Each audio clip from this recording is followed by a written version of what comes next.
Hello, managers, and welcome back to the BROhio show. We're going to go through the matchups, and then at the end, I'll give you those power rankings that you've been looking for. So, starting it off, we have Jay, Zeke, and Deontay pounding the Dalvin and the Chipmunks into oblivion because of Ezekiel Elliott. All right, so 39 points put up in the first half for Ezekiel Elliott, basically. He was looking great. We got a Jimmy Graham touchdown. Shout out to Tyler for calling that one. And the Harrison Butker pickup, I felt pretty good about this week. Outside of Derrick Henry being a big flop against the Browns. As far as Andrew's team goes, Matt Ryan, he's just not what he was last year. 16 points though, solid. Latavius Murray had some great plays. And Gostkowski is solid. And when Travis Kelce got that touchdown, I was pretty pissed. But just not enough touchdowns and yardage there. Falls to the Jay, Zeke, and Deontay, basically just because of Ezekiel Elliott. But good game, Andrew, and hopefully you're still working on recovering from your two giant injuries this season. All right, our next game, we have DeLadies beating the Illyria Red Devils. And we had a player come to show up again this week for the first time. So Ezekiel Elliott's here, and Amari Cooper is here. 33 points, finally showing his draft value. Pretty late in the season, though. McCoy got his first, but 2 touchdowns, not one. Russell Wilson showing why he made it to the Super Bowl. And did he? Oh, maybe. Yeah, and Ryan Suckup was a great pickup for them as well, putting up 114 points, the biggest score of the week. So congratulations to who previously was the rank 12 power ranking, scoring the highest, showing why they don't like to be on the bottom of the power rankings. That's what they're there for. And Luke, we had a good game. A lot of players scoring 12. Holy smokes. Antonio Brown, Des Bryant, Evan Ingram, Steelers D. Looking pretty good overall, but again, struggling at that running back slot. Joe Mixon, 6 points. Tevin Coleman, 1 point. Playing the guessing game between Kirk Cousins and Alex Smith is always kind of fun, I'm sure. And Graham Gano showing why he was Graham Gano good this week. So good job to Marilyn Sarah. We have the Gridiron Guacamole getting beat by Bridge over Troubled Water, aka Blunt over Tyreek Water.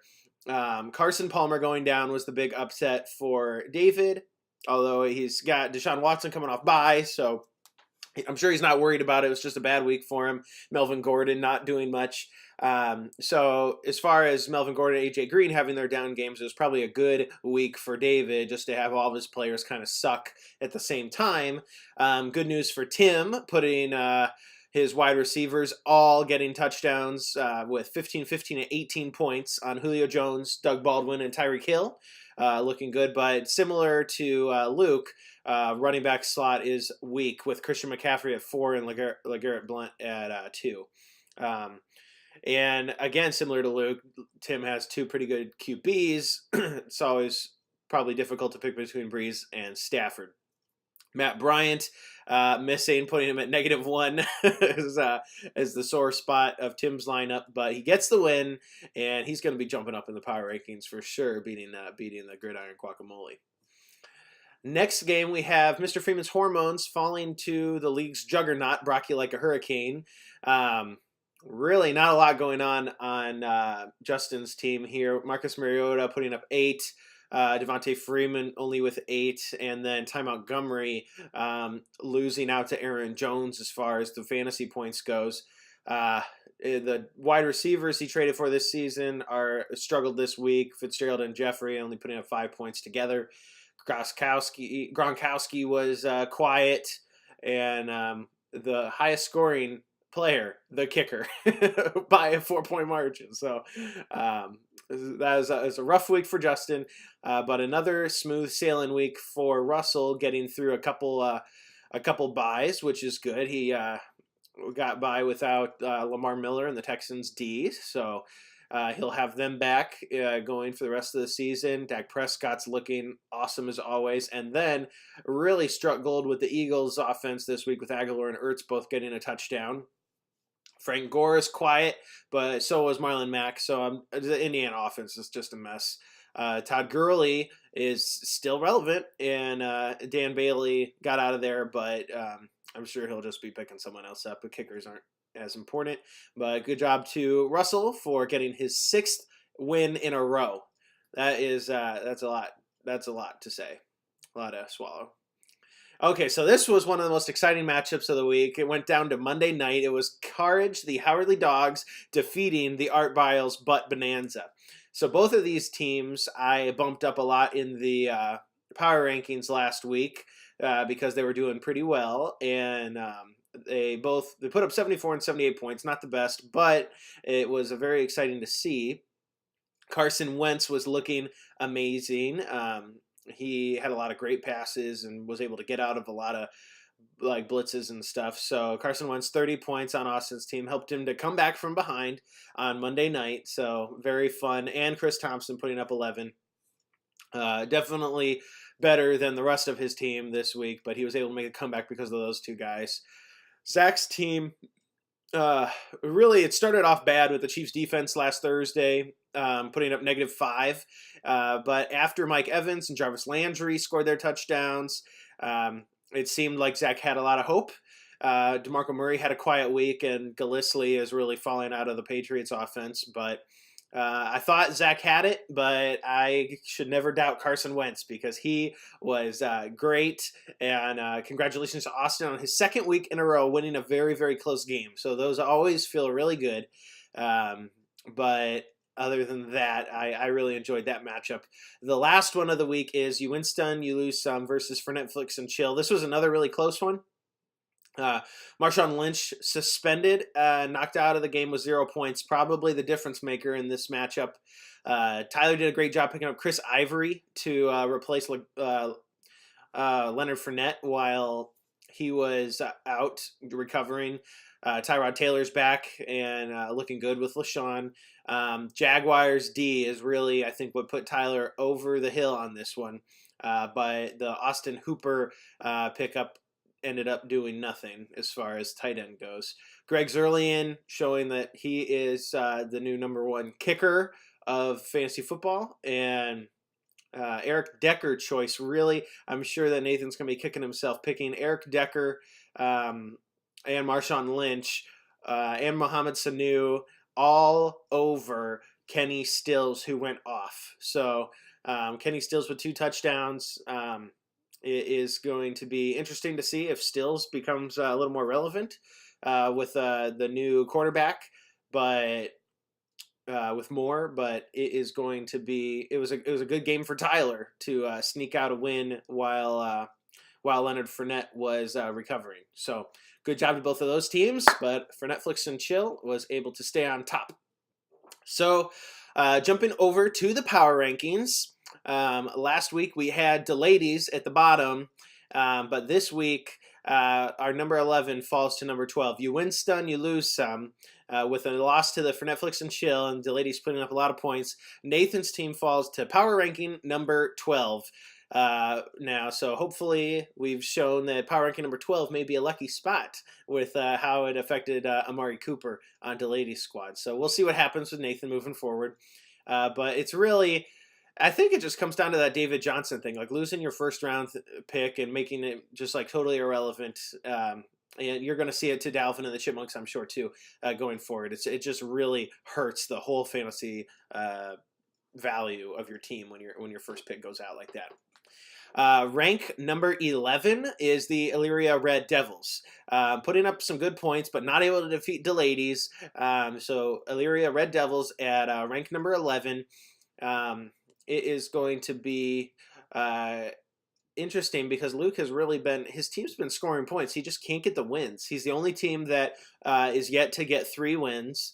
So 2-5, Luke, hopefully your luck turns around as far as matchups go. Rank number 10 the Mr. Freeman's hormones. Justin's team has fallen this week, putting up one of the lowest points scoring, if not the lowest points this season, at 47 points. Really struggling this week, losing to the team's best, the league's best team right now, Russell's team. But Mr. Freeman's hormones is not looking good after week number 7. All right, rank number 9, the ladies climbed to rank number 9 this week with putting up 114 points, and with Amari Cooper back in action.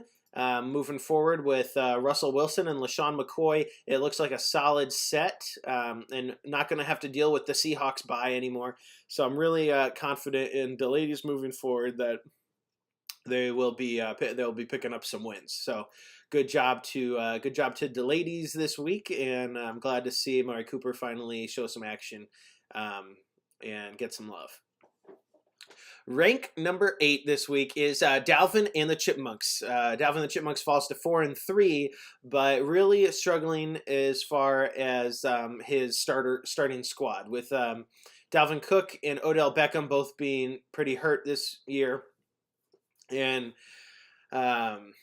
this squad is just trying to recover from that. But Latavius Murray, he showed some good stuff, and he's against Cleveland week 8. So he might be able to squeeze out a win again, but it's just not looking good for the rest of the season if he's not able to find some more starters.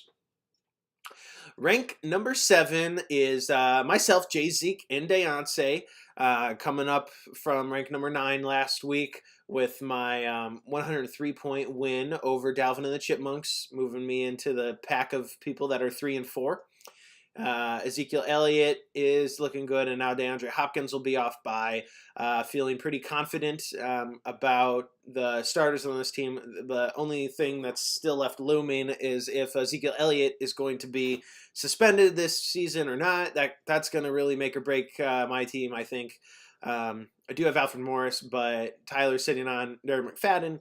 It's going to be a toss-up as to they're probably just going to split 50-50 based on everything I've been looking at. But Jay, Zeke, and Deontay in rank number 7 right now. Still, I will point this out to my own horn. Still, 4th highest point scoring team of the league right now overall. So just had some rough losses to Deladies and to For Netflix and Chill this year. I think I could easily be 5-2.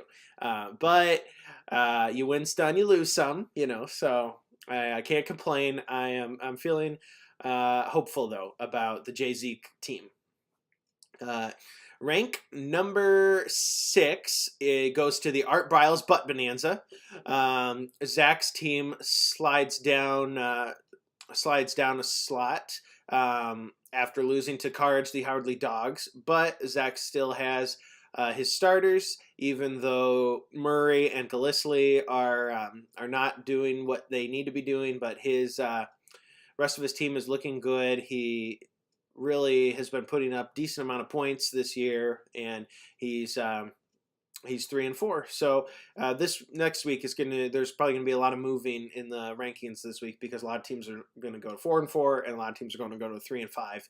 So we will see what happens. But Zach's team falls to slot number 6.